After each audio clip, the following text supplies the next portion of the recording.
The invitation to the annual Sullivan family reunion sat on my desk, its gold-embossed lettering catching the morning light streaming through my penthouse windows. 15 years of carefully maintained deception were about to end, and oddly enough, it wasn't even my choice. I picked up my phone and reread the email that had triggered everything. Forbes 30 under 40, the new face of digital art. Sophia Sullivan's NFT empire reaches $3.8 billion valuation. The article would be published tomorrow, just 2 days before the family reunion. My carefully constructed facade was about to shatter, and there was nothing I could do about it. "Miss Sullivan?" My assistant's voice came through the intercom. "Your brother Marcus is on line 1. Again." Of course he was. He'd been calling nonstop since the press release went out to major publications. I took a deep breath and picked up the phone. "Hello, Marcus." "What the hell, Sophia?" He didn't bother with pleasantries. "I just got a call from Business Insider asking for a comment about my billionaire sister. Want to explain that?" I leaned back in my chair, looking out at the Manhattan skyline. "I guess you'll have to wait for the article like everyone else." "Cut the crap," he snapped. "All these years, you've been letting us think you were barely getting by. Mom and Dad have been worried sick about you." I couldn't help but laugh. "Worried? Is that what you call it?" The constant lectures about getting a real job. The snide comments about how I'm wasting my potential. They were trying to help. No, they were trying to control me. Just like they tried to control you, and you let them. Silence fell on the other end of the line. Marcus had always been the good child, following our parents' carefully planned path. Business school, MBA, joining our father's investment firm. The golden son who never strayed from the script. Just tell me one thing," he finally said. "How long? How long have you been hiding this?" I stood up and walked to the window, watching a private helicopter land on a nearby building's helipad. My helicopter, actually. One of 3 I owned. Remember when I moved to that tiny studio apartment in Brooklyn? When you first started with your digital art nonsense. That was, he paused, calculating. 15 years ago. That's right. Everyone thought I was crazy, throwing away my finance degree to doodle on computers, as Dad called it. But what none of you knew was that I'd already sold my first NFT collection for $50,000. 50,000? Back then? And 6 months later, I sold another for $200,000. By the time Dad was telling everyone at Christmas dinner that I was going through a phase, I had my first million. I could almost hear him doing the math in his head. But you still borrowed money from Mom and Dad for rent. You drove that beat-up Honda until last year. I never borrowed money from them, Marcus. I asked them to invest in my company. They refused, loudly and repeatedly. The Honda was a choice, not a necessity. Just like this penthouse was a choice. And the private jet, and everything else I kept hidden from all of you. Private jet. His voice cracked.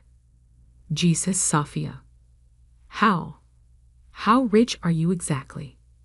I smiled, remembering all the family dinners where they treated me like the poor relative.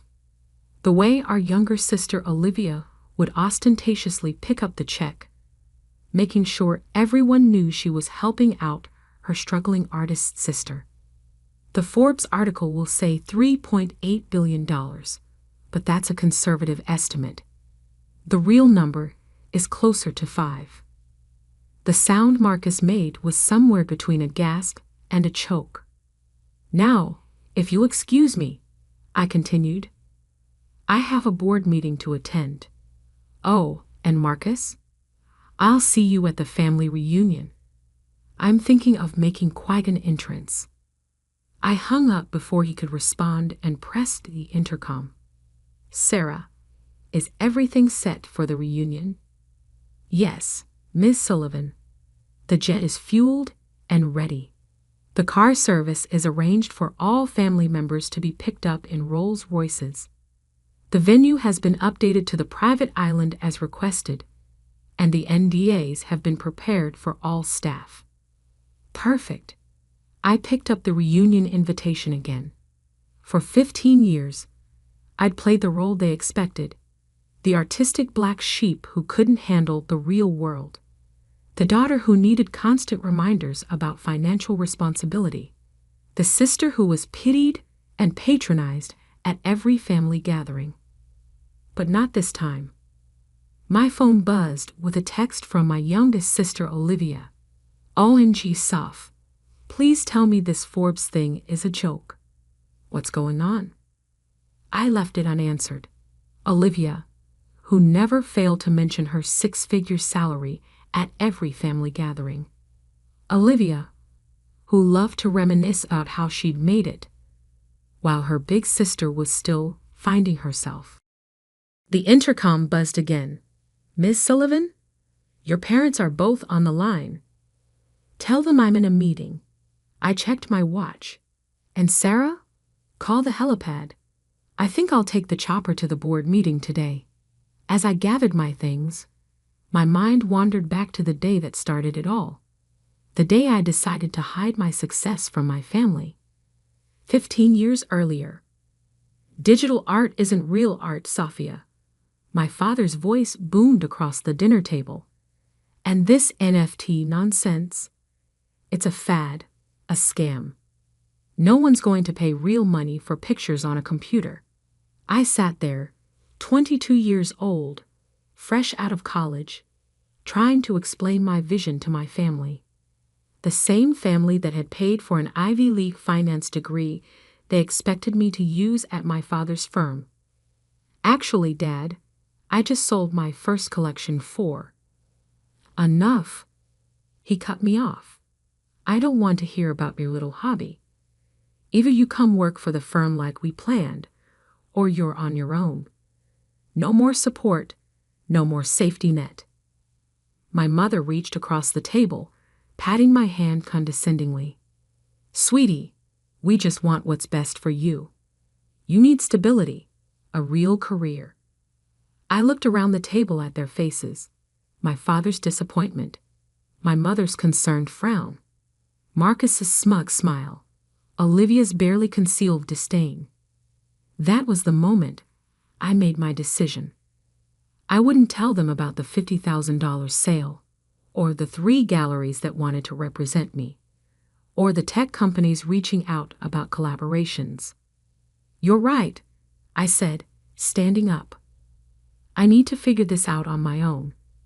2 weeks later, I moved into the smallest, cheapest studio apartment I could find in Brooklyn. My family assumed I was struggling, living on my savings, too proud to admit defeat. In reality, I was building an empire. The first year was intense. I worked 18-hour days, developing my artistic style, learning about blockchain technology, building connections in the crypto art world. My first major collection, Digital Dreams in Binary, sold out in hours, bringing in $1.2 million. I took that money and invested it back into the business, hiring developers, creating new platforms for artists, innovating in ways the traditional art world couldn't imagine. But every time I visited home, I drove my old Honda, wore simple clothes, lived the part of the struggling artist. At least let me help with your rent, my mother would offer, while my father shook his head in disappointment. No thanks, Mom. I'm doing fine. And I was, more than fine. By the end of that first year, my net worth had hit $10 million. By year 3, $100 million. But to my family, I was still just Sophia, the dreamer who couldn't face reality. Now, 15 years later, as I stepped into my private helicopter, I thought about how it had all spiraled into something bigger than I'd intended. The little deception had become a massive secret, and in 2 days, everything would change. My phone buzzed again. A message from my father. "We need to talk now." I smiled and turned off the phone. They'd have to wait for the reunion. After 15 years of hearing about my failures, they were about to learn about my success. And I was going to make sure it was a revelation they'd never forget. The Forbes article dropped at exactly 6:00 a.m. Eastern Time.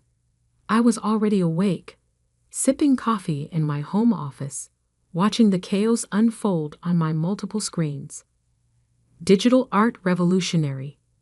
How Sophia Sullivan built a multi-billion-dollar empire in secret. The headline was accompanied by a photo I'd specifically chosen for this moment. Me standing in front of my most successful NFT collection, wearing clothes that cost more than my sister Olivia's monthly salary. The article didn't just reveal my wealth. It detailed every success I'd hidden for 15 years. My phone exploded with notifications. First came the family group chat. "Olivia, is this for real? $3.8 billion? Marcus, I tried to warn you all yesterday. Mom, Sophia, please answer your phone. Dad, this must be some kind of mistake. Aunt Patricia, just saw the article.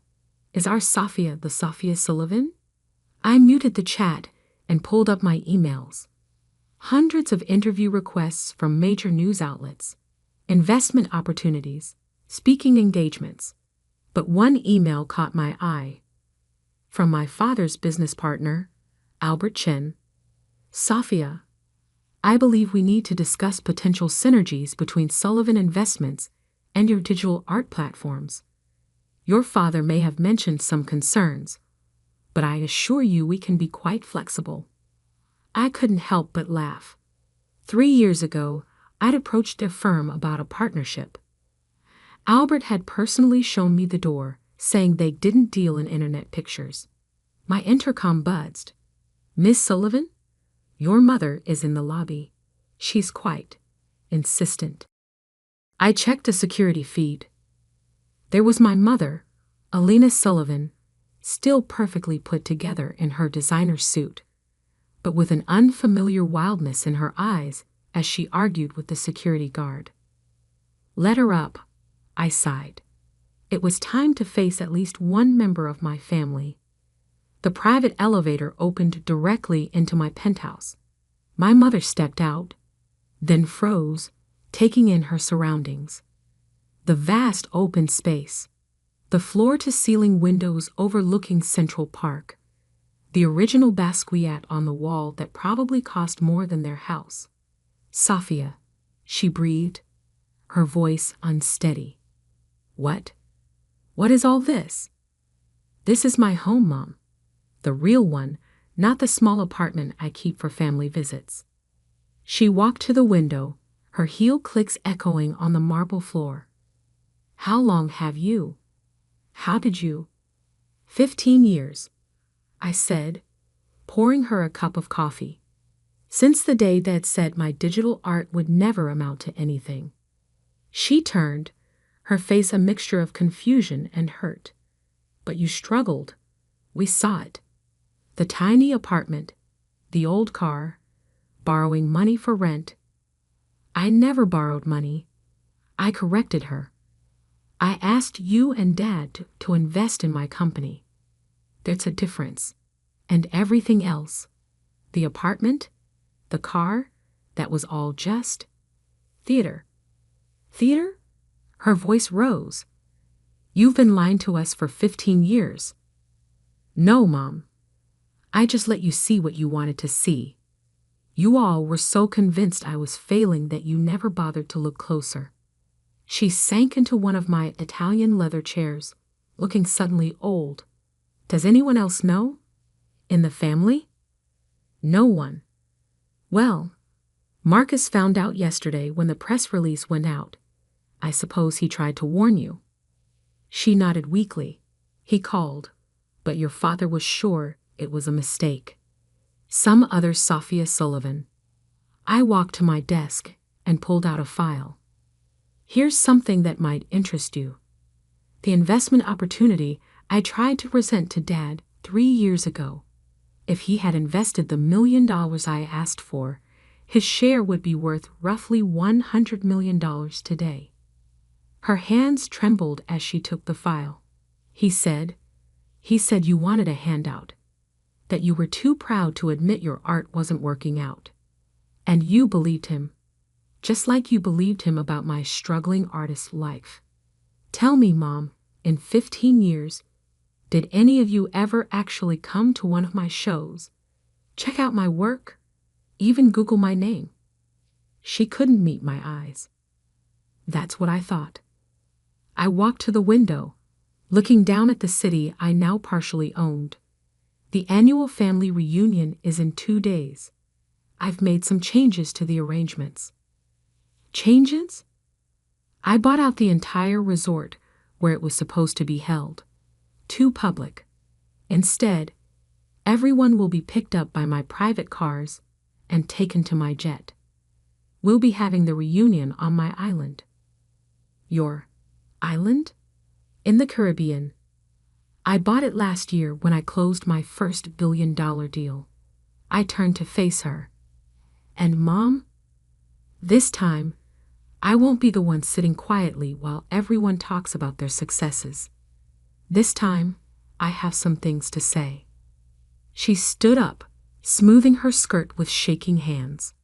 Your father, when he sees all this, he'll finally have to admit that his little girl playing with computer pictures built something bigger than his entire family legacy. I smiled. And that's just the beginning.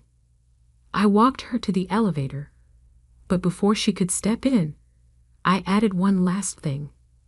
Oh, and Mom, that Bentley you've been dreaming about, but Dad says is too expensive. I bought 3 last month, just because I could. The elevator doors closed on her shocked face. As soon as she was gone, I called my assistant. Sarah, is everything ready for the reunion? Yes, Miss Sullivan. The island staff is prepared. The documentation packages have been assembled for each family member, showing exactly when they dismissed your investment opportunities and what those shares would be worth today. And the video presentation of your success timeline is ready. Perfect. I picked up my phone and finally replied to the family group chat with a single message. Looking forward to seeing everyone at the reunion. Dress appropriately for a private island. Transportation will be provided. Then I opened my laptop to check the market. The Forbes article had sent my company's stock soaring. Another billion added to my net worth before breakfast. I thought about my father, probably sitting in his office right now, trying to understand how his failing daughter had quietly become one of the richest people in the country. About my sister Olivia, who loved to brag about her 6-figure salary and vacation home in the Hamptons, realizing I could buy her entire life with what I made in interest each day. The reunion was going to be interesting, very interesting indeed. My phone buzzed again. A message from my father. We need to meet. Before the reunion. Family matters should be discussed privately. I typed back. Everything will be discussed at the reunion, Dad. After all, isn't that what family reunions are for? Sharing our successes? Then I called Sarah again. Contact the design team. I want the island's helipad repainted before the reunion. And make sure my name is visible from the air when they land. Already done, Ms. Sullivan. Anything else? I thought about 15 years of condescension, of pity, of being treated like the family failure. Yes, make sure the Forbes article is framed and hanging in every room of the island resort. I wanted to be the first thing they see, no matter where they turn. As I hung up, I caught my reflection in the window, successful, powerful, and finally ready to show my family exactly who I'd become while they were busy doubting me. The countdown to the reunion had begun. The day of the Sullivan family reunion dawned clear and bright. I stood on the tarmac of my private airfield, watching as 3 Rolls-Royces approached in formation. My family had arrived. The cars stopped, and the doors opened. First came my father, his usual commanding presence diminished somehow. My mother, still looking shaken from our meeting 2 days ago. Marcus, Olivia, and various aunts, uncles, and cousins followed, all wearing expressions ranging from shock to barely concealed resentment. And there, front and center, sat my gleaming private jet, with Sullivan Digital Empire emblazoned on its side in elegant lettering. "Welcome, everyone," I said, my voice carrying across the tarmac. I trust the ride was comfortable. Safia, my father stepped forward, trying to regain his authoritative tone. "This is unnecessary. We could have had a perfectly good reunion at the resort." I smiled. "The resort was too public, Dad. Besides, I think it's time for some real family bonding. On my island." "Your island?" Olivia muttered, clutching her designer handbag like a shield.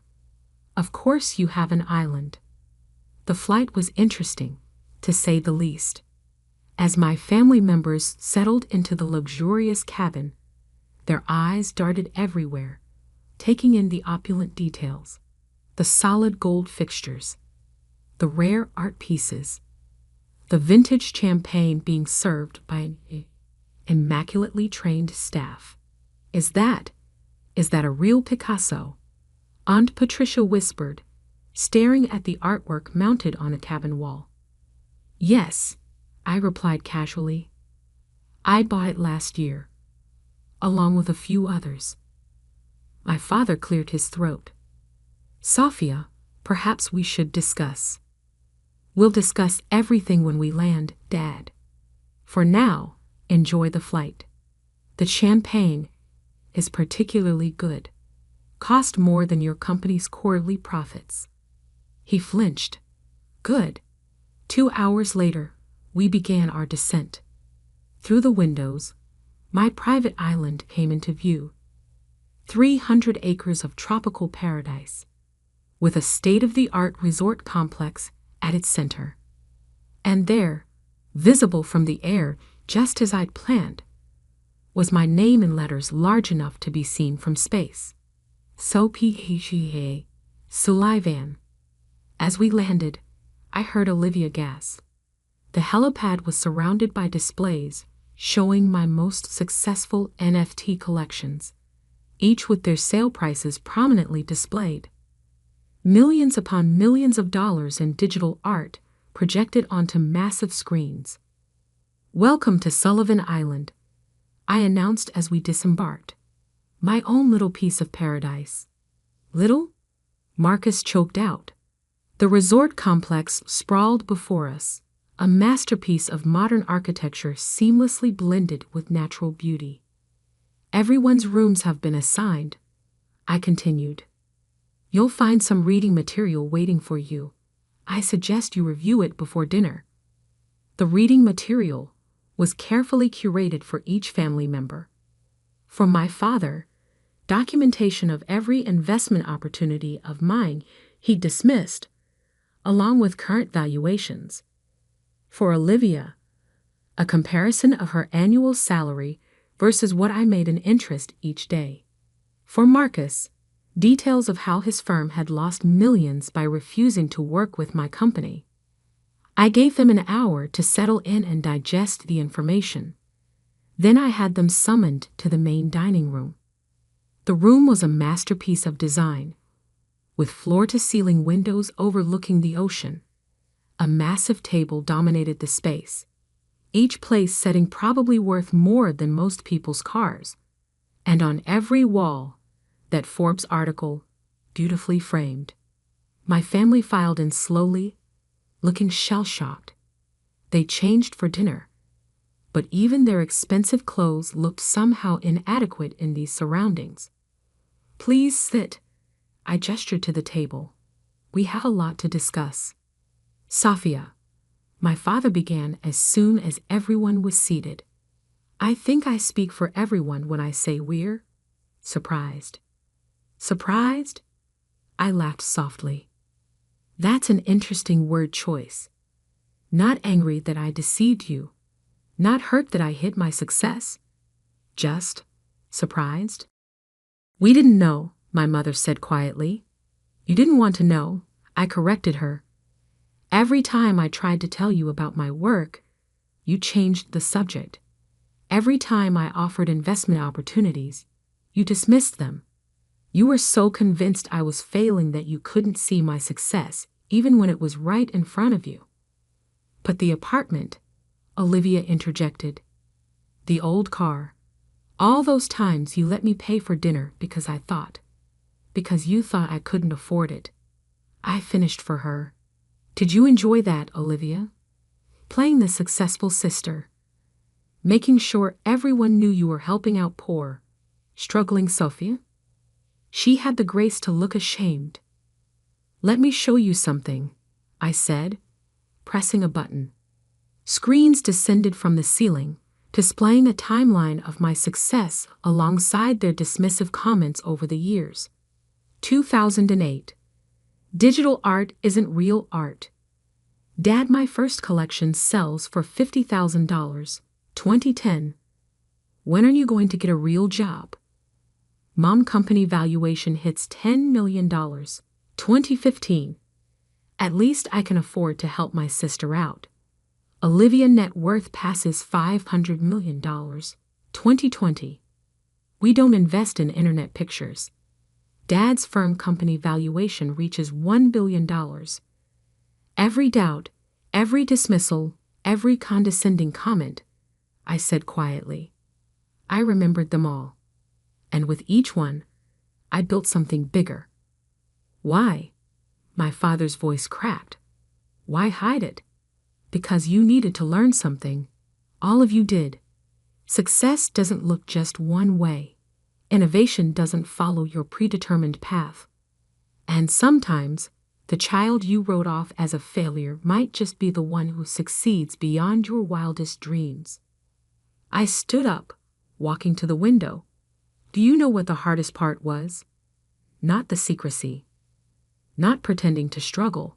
It was watching you all celebrate mediocrity while dismissing true innovation. "Mediocrity?" Marcus bristled. "Yes, mediocrity. You followed Dad's safe path, Marcus. Got the job he wanted you to get.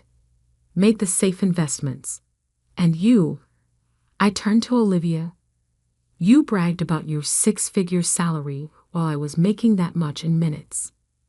"That's enough." My father stood up. "You've made your point. We were wrong. Is that what you want to hear?" "No, Dad. What I want is for you to understand. Really understand. This," I gestured to the luxury around us, "isn't about money. It's about vision.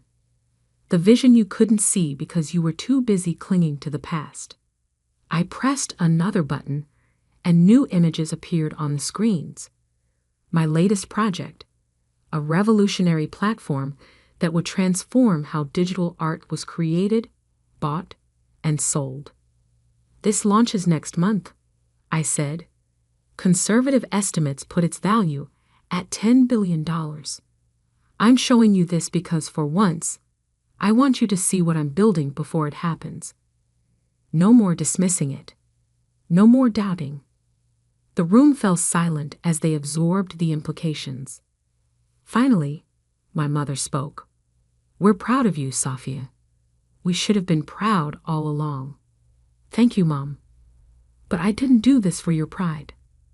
I did it because it was my dream, my vision. And now, I smiled. It's my empire. So what happens now? Marcus asked. Now we have dinner. As a family. But this time, we'll do it my way. No more pretending. No more hiding. And tomorrow, we'll tour the island, and I'll show you exactly what your daughter, sister, and niece has built while you weren't paying attention. I raised my glass. To the truth. Finally. They raised their glasses, looking somewhat dazed. The rest of the evening passed in a blur of gourmet food, fine wine, and gradually thawing conversations. My family was beginning to see me. Really see me, for the first time in 15 years. As they retired to their rooms that night, I stayed in the dining room, looking out at the moonlit ocean. My assistant Sarah appeared at my side. Was it worth it? She asked quietly. The big reveal. I thought about the looks on their faces, the shock, the realization, the gradual understanding. Yes, I said, but not for the reasons I expected. It wasn't about proving them wrong anymore. It was about finally being free to be completely myself. And tomorrow, I smiled. Tomorrow, we show them the future. Their safe, predictable world of traditional investments and conventional success is over. It's time for them to understand that the daughter they wrote off as a dreamer wasn't just dreaming. She was building a new world while they weren't looking. Later that night, I found a note that had been slipped under my door, in my father's handwriting. I was wrong, not just about the business, but about everything. You didn't just succeed. You revolutionized an entire industry. I'm sorry I couldn't see it sooner. Dad. I placed the note in a frame, right next to my first NFT sale receipt for $50,000. A reminder of where I started and how far I'd come. The next morning, as I watched my family gather for breakfast, their attitudes subtly changed. I realized something important. Success isn't just about proving others wrong. Sometimes it's about proving yourself right. And sometimes, the sweetest victory isn't in the revealing of success, but in the quiet knowledge that you built something extraordinary while everyone else was busy doubting you. My phone buzzed with a news alert. Sullivan Digital Empire announces revolutionary new platform. The future was calling, and this time, my family would watch it unfold in real time. No more hiding, no more pretending, just success on my terms.